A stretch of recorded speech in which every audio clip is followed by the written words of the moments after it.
Swayam Prabha. Digital India. Educated India.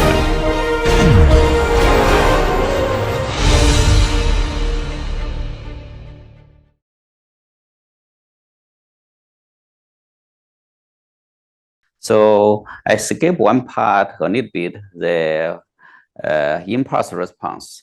We need this concept again in the later when we talk about the fluid structure interaction, especially impulse damping, radiation damping. Okay, I still want to cover that.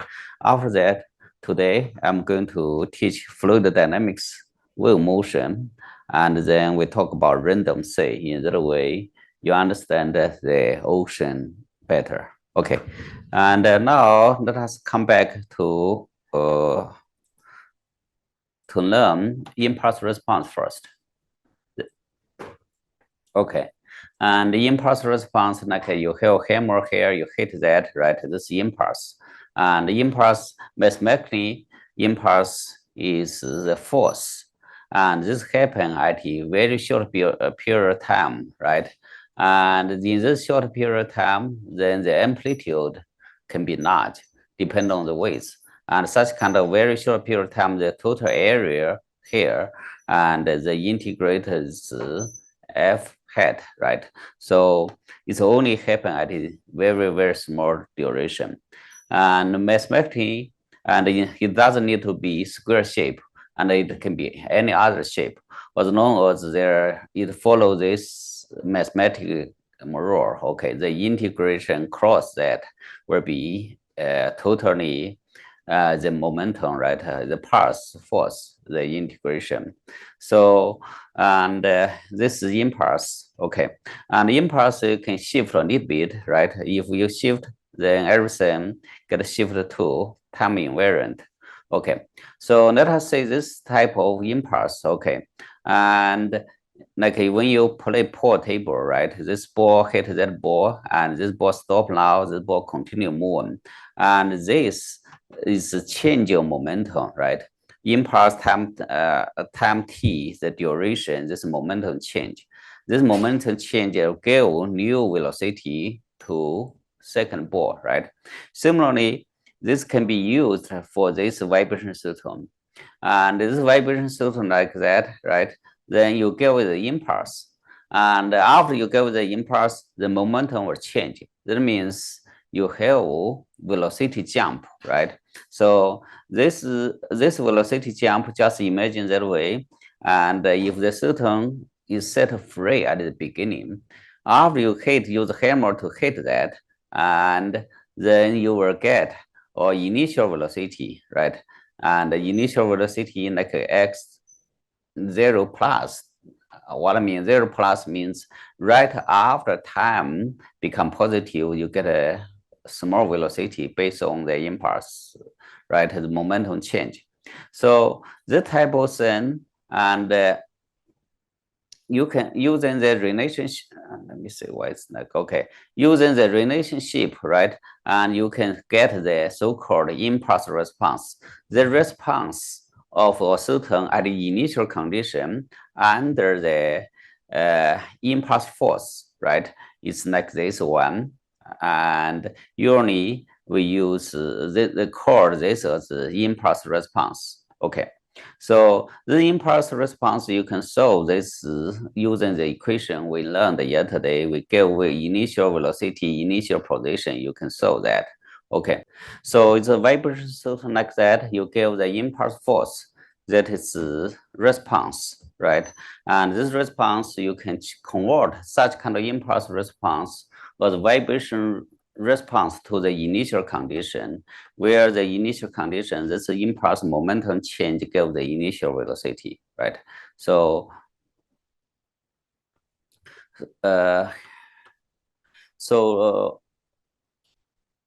eventually we get this response, right?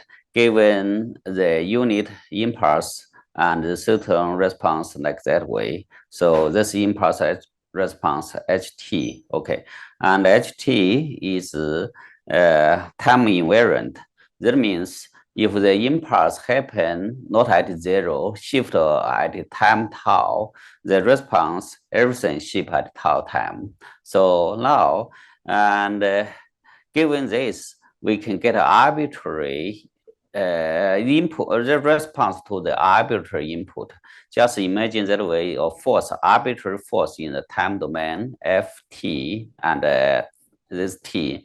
You take this force as or not a small impulse, you add them together. Each impulse is this amplitude times small delta t here, right?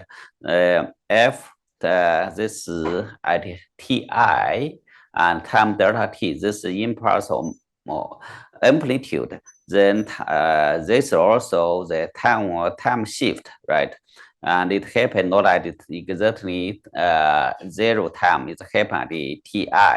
So here, this response for this impulse at fti. So if you have such kind of impulse, you add all the things together. For example, here, this is T1, T2, T3 is TI. So you add them together, then become integration, right? And that is a convolution. So that overall, such kind of expression is the arbitrary force input, right? Ft, arbitrary force input, convolution with the impulse response, then you get arbitrary output. Such kind of relation can be used for any linear system, like ocean wave system also, right? And basically, that's the convolution for arbitrary force input. And if you know the impulse response, you can use the convolution. Okay, so and this convolution initially is discovered by Duhamel. This is why it gave this name for any vibration system, right? This is for single input, and you know the impulse response, you know the arbitrary force input, you get output. So, and let us continue and change this slide today and talk about fluid. Okay. Fluid, ocean wave, and or the well as a random sea. Okay. And there are two parts. And before the coffee break, we talk about fluid basics and then wave theory, wave motion. And after that, we talk about random sea.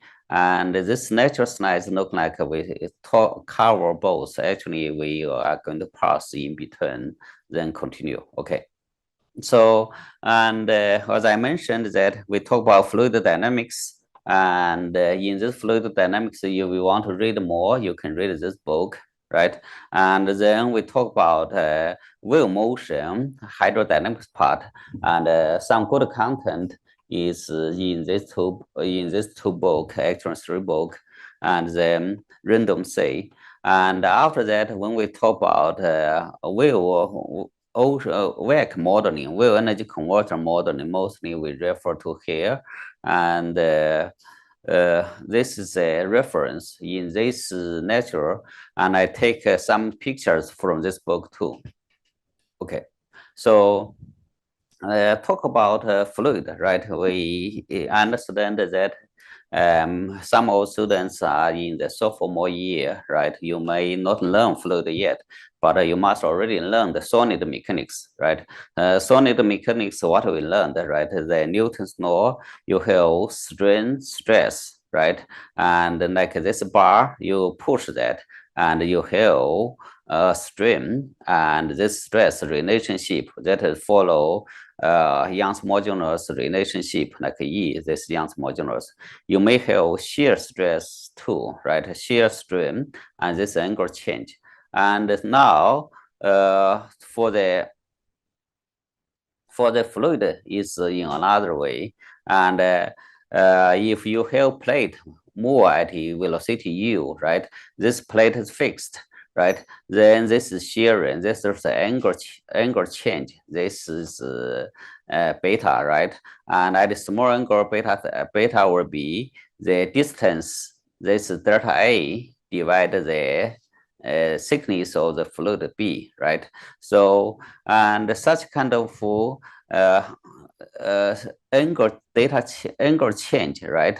And if this is just angle change, what we care about is instead of like solid mechanics is about angle in the fluid, angle is not enough. Why? This angle can continue increase with time going on, right? And just think about the shearing, the continued motion, right? So we care about the rate change, right? This is small angle divided by the time. So that is shearing strain, rate of shearing strain, right? And such kind of rate of shearing strain, and we write as gamma dot way, right? Is velocity divided by b. So, and this will give your force, right? So this shearing force, and it's different. That is a function of the shearing strain, right? Rate of shearing. Okay, so this is the Newton's flow, right? And this is again is approximation. And this mu, this constant doesn't need to be constant, right? Or you can say that can be function of this force, right? This is mu can be constant. If this constant, this Newtonian flow, right? And if you in the morning you use toothpaste, and the shearing rate and the shear force is more like follow this line, right? And some material you have higher shearing rate, strain rate, then you have different shearing force, right? So I want to let you know that this is this called dynamic viscosity, or sometimes we just say viscosity. This is linear approximation and Newtonian flow. Okay.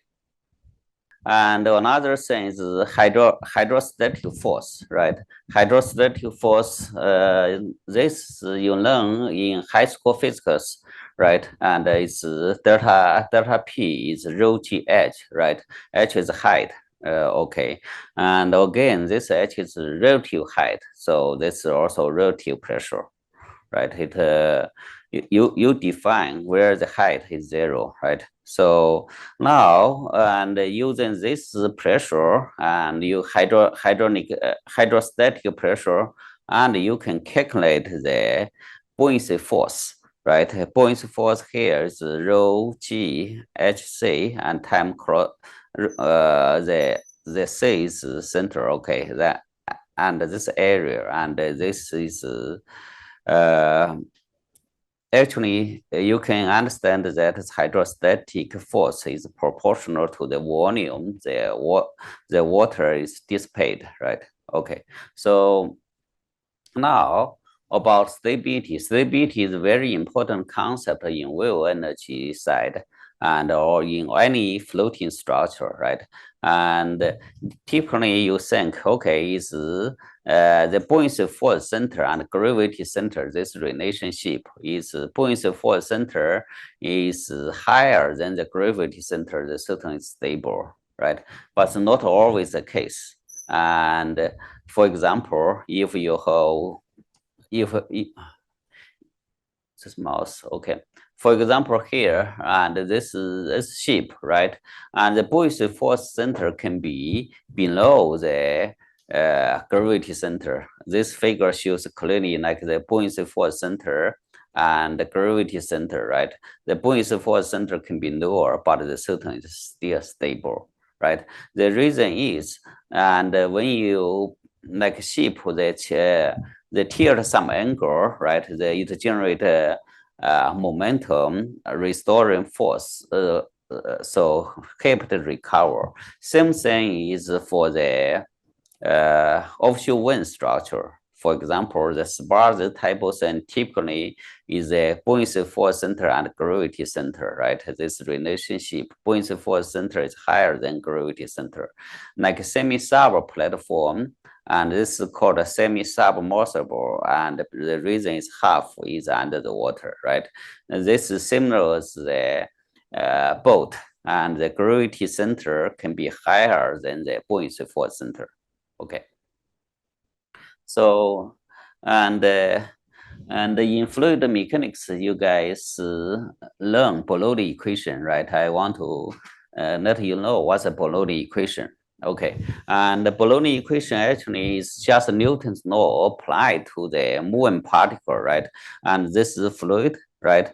And you just, this is the fluid particle. If you follow that, that is called a streamline, right? And streamline, there's a force in two directions. One is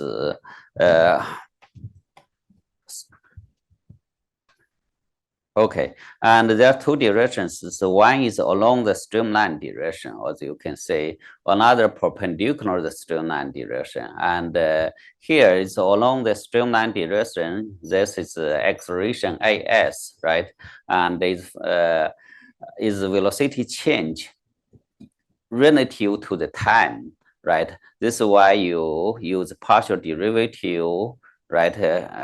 Position partial derivative s, that is v, and also dv dt, that is like this acceleration along the streamline. So this is perpendicular to this direction acceleration. Okay.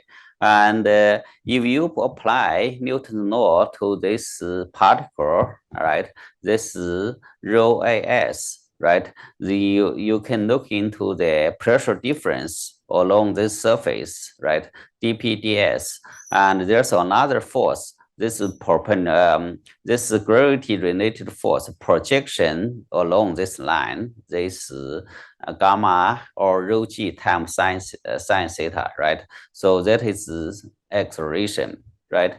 And the acceleration, you can write this rho d v dv ds. You write in that way. So you do this integration. That is along the streamline. This is Bernoulli equation, right? So the pressure change and velocity and the g and z is height. Okay, so this is Bernoulli equation, right? So so generally, and you write p plus 1/2 rho v square plus rho gz as a constant, and here the physics behind that is you use Newton's law to this particle or the fluid, right?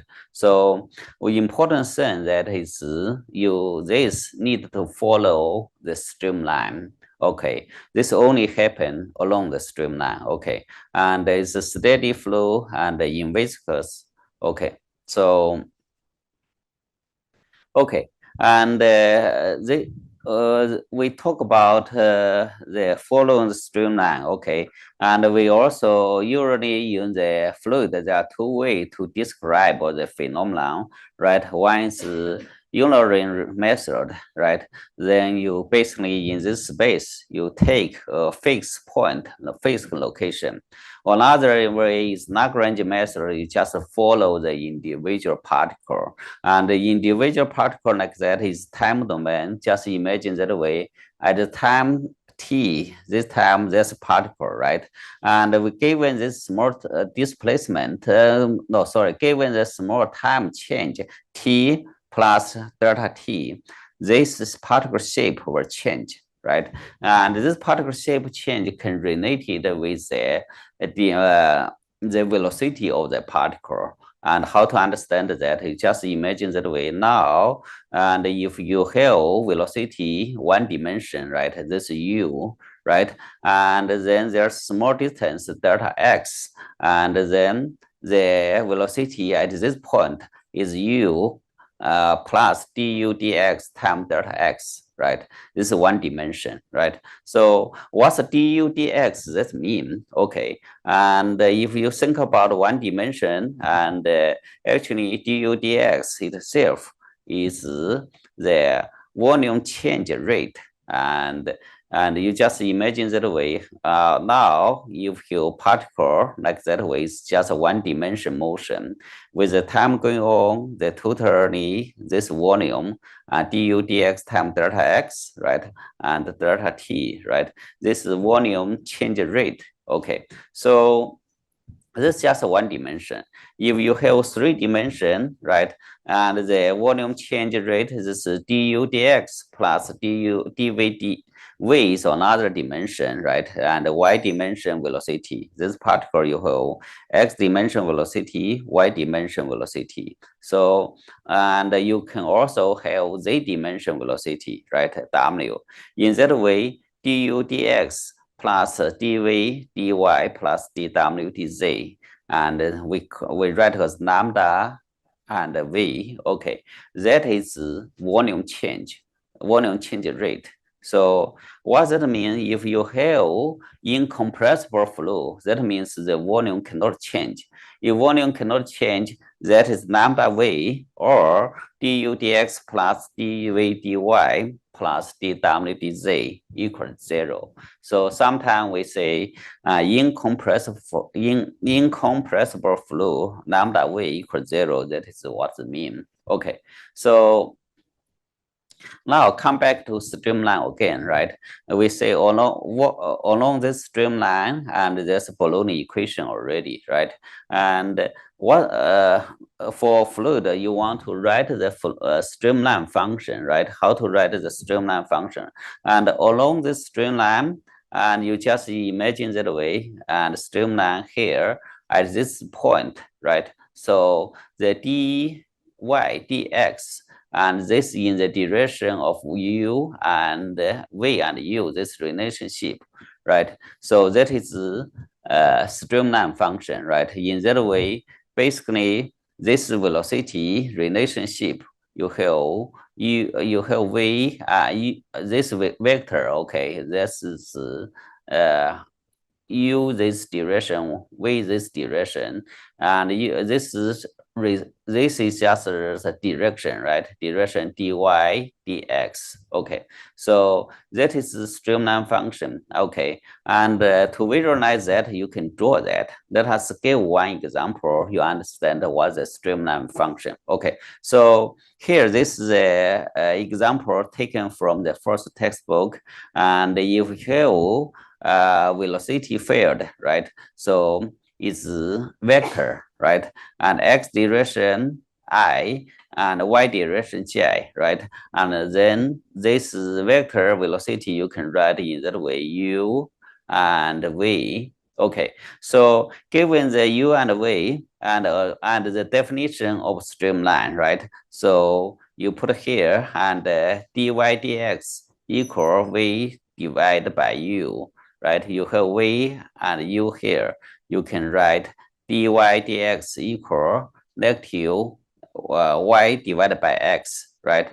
Then you go through this integration, you find the function along the streamline. That means x times y equals c. So, and therefore, you can draw the streamline function, right? You have x, this x, right?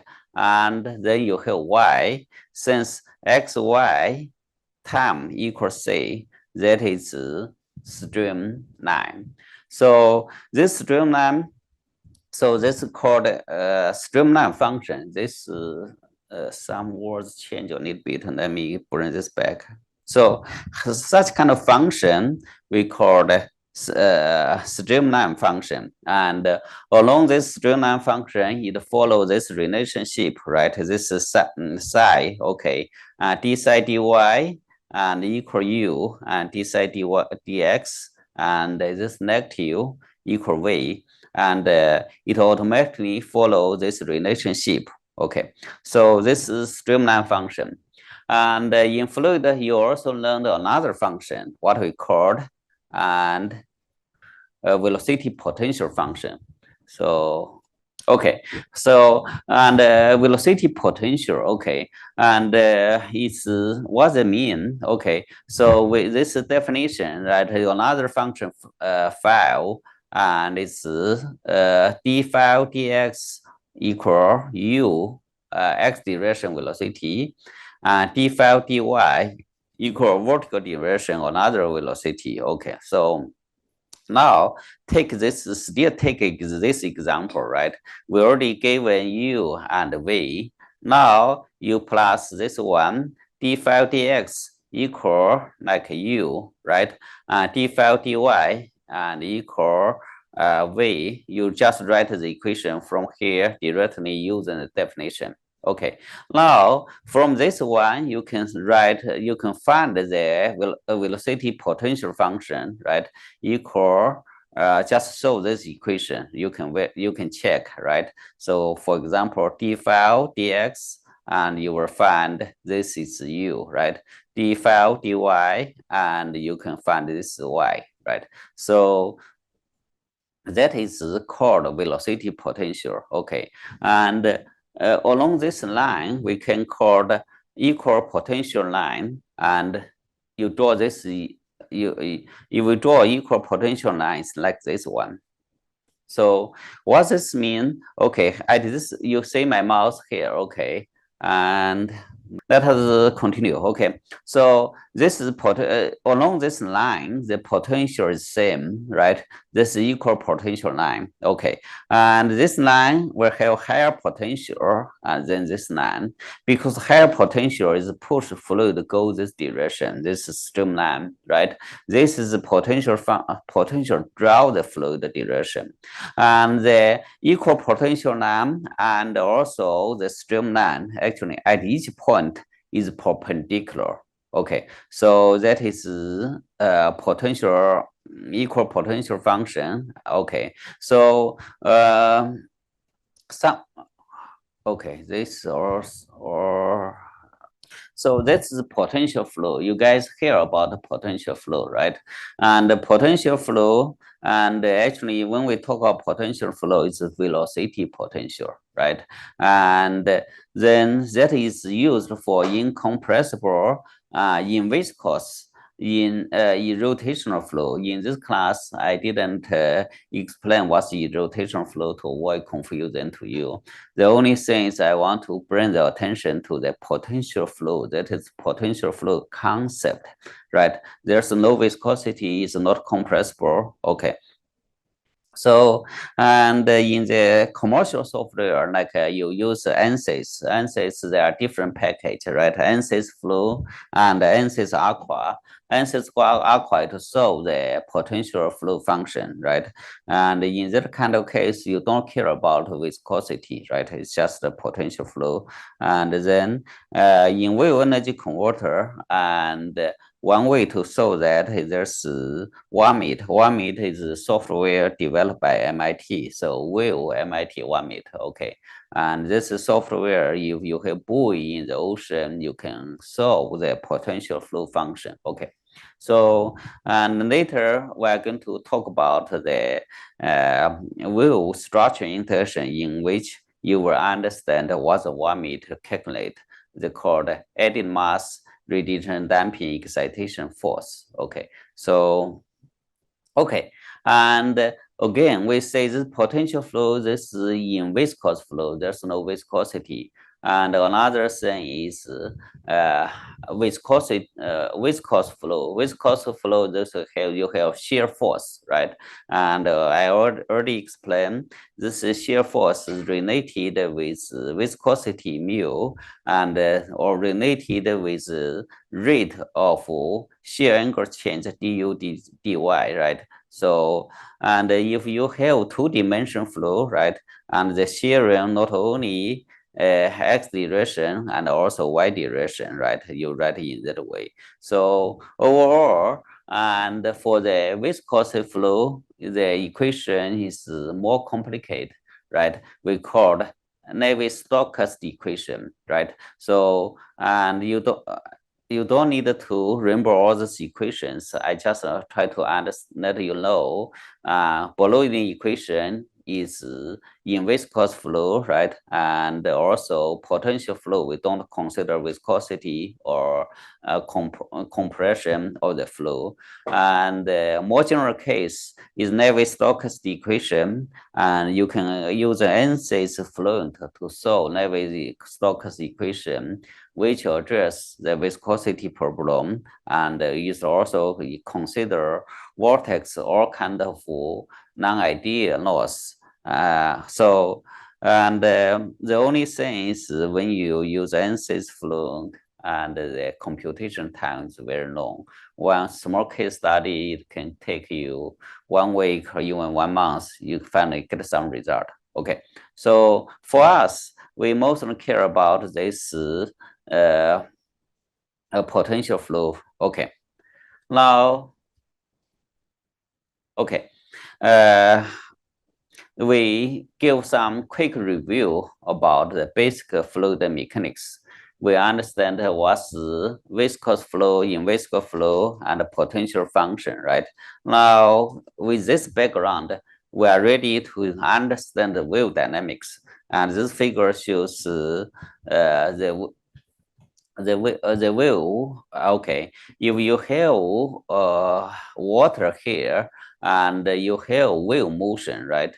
And there's some concept. This here, you can see this concept. This is wavelength, right? And another thing is the wave height.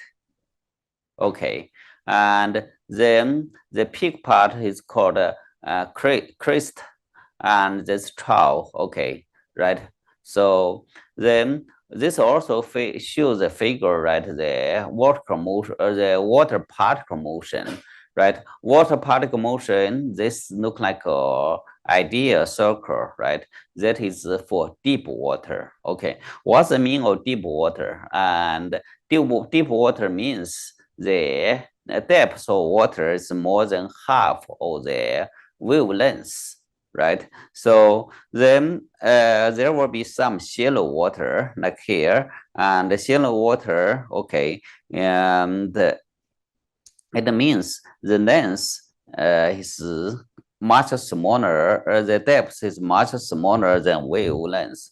Just give you some number here, and the wave period typically in the ocean is 50 to 150 meters, right? Therefore, if let us say 80 meters, okay, for such kind of wavelength, okay, and if 40 meters above, that's called deep water, right? So if this water, right, air divided by T20, right, is 4 meters, whatever like that is shallow water, right? Give you sense what means deep water and shallow water. No, okay.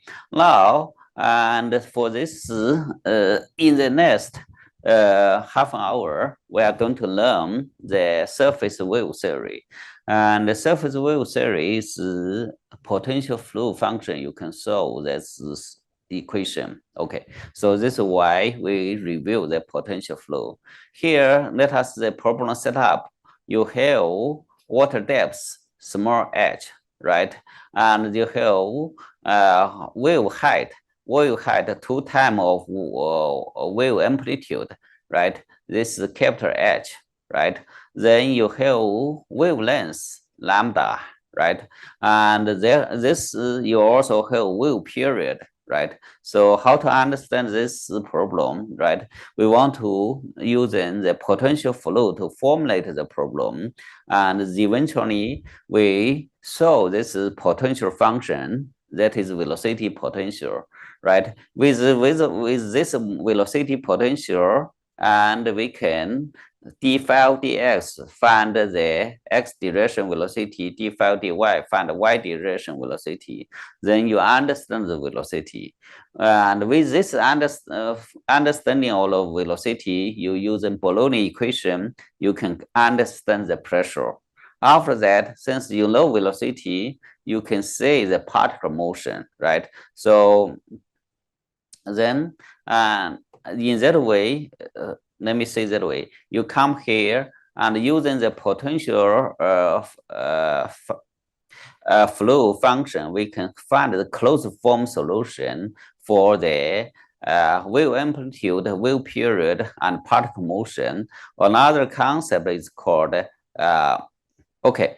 So and with this we can also understand the wave velocity, right, in the fluid, and how the wave transferred. And details, there are some chapter in this book. And Newman is a professor at MIT. This is very classical book and modern hydrodynamics, and I really like this. And but this textbook, it explains a lot of mathematical equation. If you know math and read the book, okay, there are some chapters to understand that. Okay, so and this problem again, right? This wave amplitude and water depth, wave height, wave amplitude, and this dear water line, and we assume that the surface on the water surface, there's such kind of function, right? And wave function is A is amplitude cosine omega t minus kx. So here the A is wave amplitude, omega the angular frequency was k.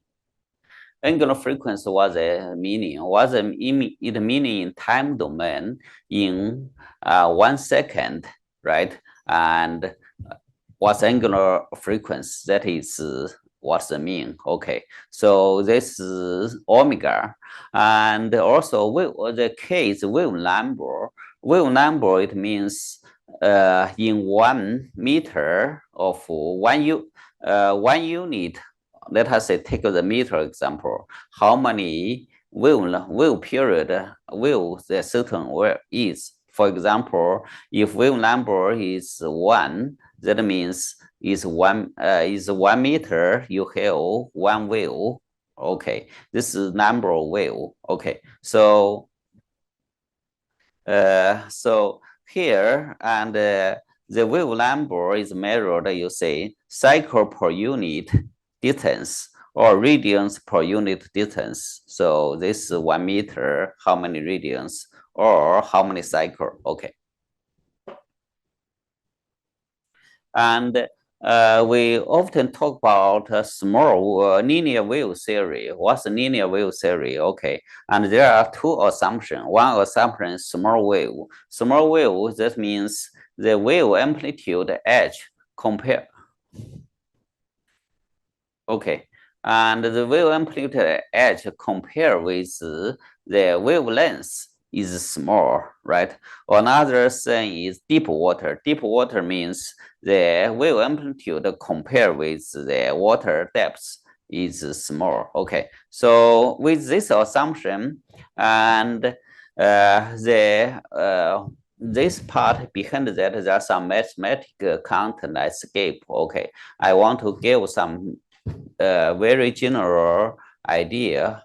Basically, you can find the closed form solution. This closed form solution was discovered in about 200 years ago. Okay, and this closed form solution is potential flow, and here the Gaussian equation. Okay, and in compressed flow, d lambda and 2 phi equals 0, right? And then you will have boundary condition, and you have different boundary condition, right? And on the bottom side, the velocity d phi dz, and the physical meaning is vertical direction, the velocity, right? Therefore, on this boundary condition, the vertical velocity will be 0, right? And another is called ecliptic boundary condition, right? And ecliptic boundary condition, this means the particle on the surface will stay on the surface, right? So this ecliptic boundary condition. Then another is dynamic boundary condition. Basically, the pressure on this boundary will be the same. Okay, so under the condition of deep water, right? Here you say this boundary condition is on the surface, is z equal eta, right? And now it changes into surface, and z equal the still water line. There's the assumption. The assumption is the water depth is much larger than the height. So therefore, and this eta compared with the still water line is close enough. So there's simplification. With this simplification, the potential flow or this problem can be further simplified in that way. Okay, so and as I said, if you are a master student or PhD student, you can read the textbook I point out by Newman. You understand it's a very interesting problem. You use a potential flow function plus a boundary condition, you can solve this closed form solution. And for example, here you assume that the potential function and is two dimension. One is x dimension, another z dimension, right? And the still water, the two dimension, x dimension and z dimension. Okay, and the function you say is you assume separation, right? And at a different height, you have fz. This coefficients will be different. Then the wave at a different layer will transmit at the same wave number, same omega frequency, right? So, and using this boundary condition, okay, you can solve this closed form solution. Here, closed form solution here is the potential flow function, and here this is function change with depth, right? Here, this wave propagation at the omega and the wave number kx, right? So using the boundary condition, you can further find the relationship between the wave number k and the frequency omega, right? And so the k is how many cycles per unit length. Omega means how many cycles per time, right? So these two are related. So it's related with here is h function, right? H is water depth. So now, and if you look into wave propagation, you have so-called phase speed. Phase speed here is omega divided by k, right? So you can imagine that way you generate the wave, this will transmit, and this called and phase speed. Okay, so its phase speed is omega divided by k. Okay, so it's a function of the water depth. So now, if water depth is very deep compared with wavelength, right? And practically here, I told you water depth, right? Generally, you have 40 meters like that, or depend on wavelength, right? So it can be 60 meters, right? So, and in such kind of case, and if this KH and in this type of case is very, very large. So tangent KH, right, will become 1. In that case, and the wave number will become omega squared divided by g. What does that mean? Okay, and if you use the relationship k equal 2 pi divided by lambda, right, you can get a wavelength. Wavelength here is 2 pi divided by k, usually k equal omega divided by g. Therefore, use this in the ocean for the deep water, and the relationship of wavelength, lambda, and omega, there's a relationship. And if you have, for example, compare with 10 seconds a wave period, okay, and 10 seconds wave period, and the wavelength difference is 4 times, right? If omega change by 2 and lambda will change by 4, right? So the wavelength can change 4 times, okay. So again, and here the wavelength and has nothing to do with the water depth, right? So in the ocean, you can say it's very deep ocean, right? You have frequency and omega, and you have wave number, the relationship nothing to do with the water depth. And another thing is phase velocity, right? And the phase velocity is here, say omega divided by k. You already get the k relationship. You will find omega c and is g divided by omega. Okay. And the question is now you have long wave and short wave, which one will transmit faster, right? And clearly, this relationship, if you have long wave, the speed is higher, right? If shorter wave, the speed is lower, right? So that is for the deep water case, right? And for the shallow water is another case. And here, shallow water H is small, right? H is small, and then tangent H itself, it is can be approximated by k times h. Now, then your k function can be simplified omega divided by gh. Now, all the phenomena are different. For shallow water, and as I said, deep water, the wave period has nothing to do with the water depth. And now, the function here is water depth. You have shallow water, right? Then the wavelength will be smaller, right? And another is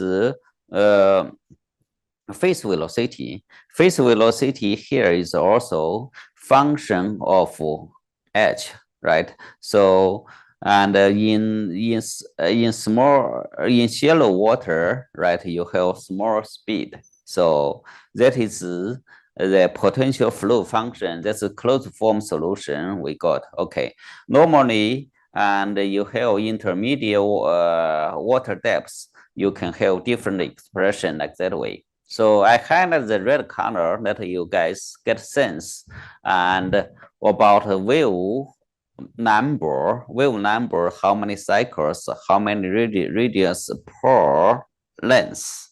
Okay, and also a wave period means how many cycles per time unit. Okay, this is related. Okay, and when you say this wave in the ocean, you say, okay, there's a wave period you can easily understand, right? And this is, and also wavelength you can understand. But wave what's the velocity? And this is called phase velocity. Okay, so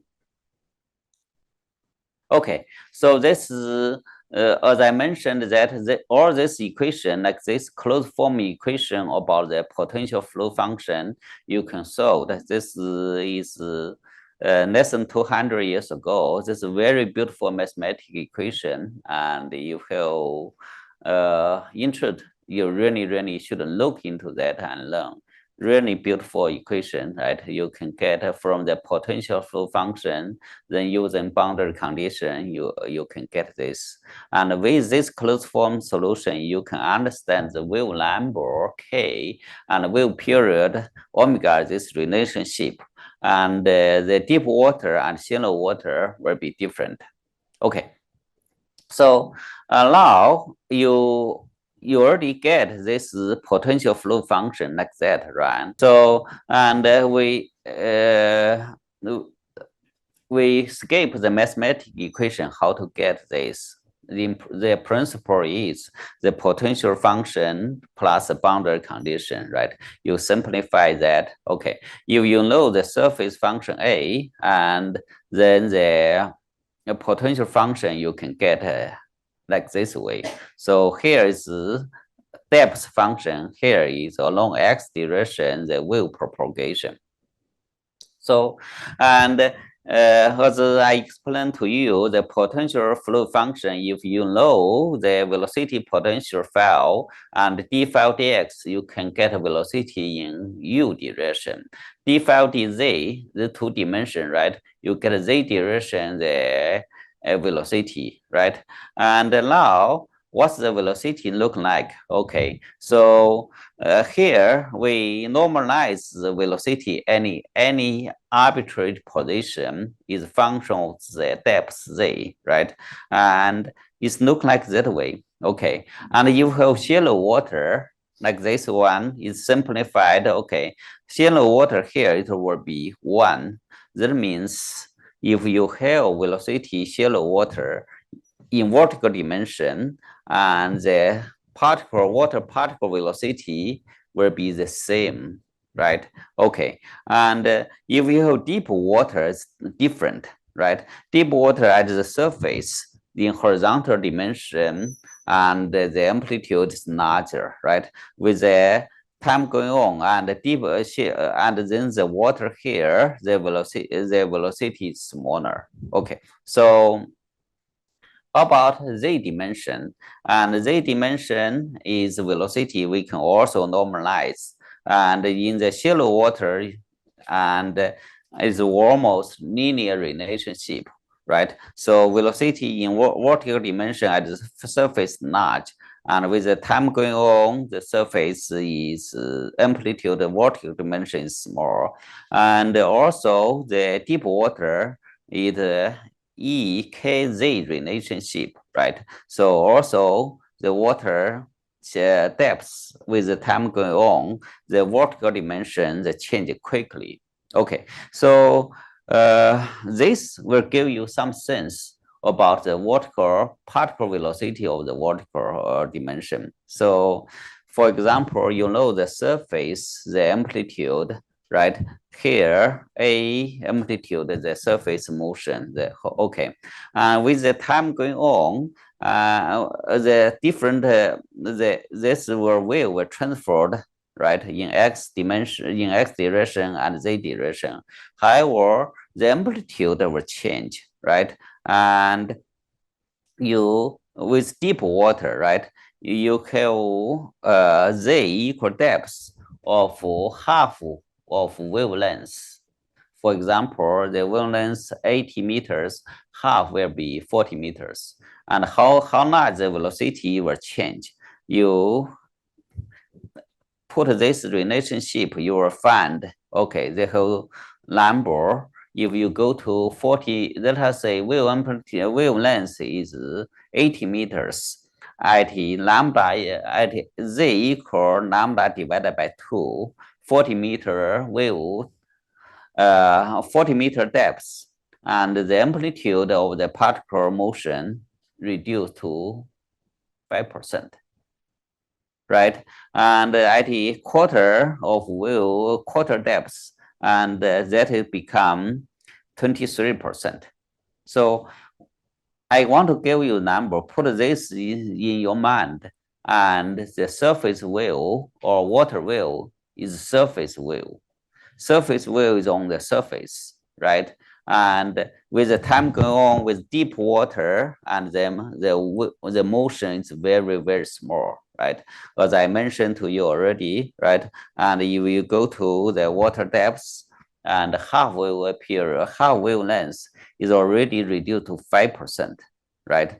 Now, so suppose wave amplitude, wavelength 80 meters, if you have z equal 20 meters, the amplitude reduced to about a quarter, right? So give you a sense this surface will quickly decrease. Okay. So now we get sense about the surface wave, the amplitude decrease very quickly, right? And deep water and shallow water, the amplitude like that way. And then we put an idea about the surface wave concept, the amplitude decrease quickly. So now we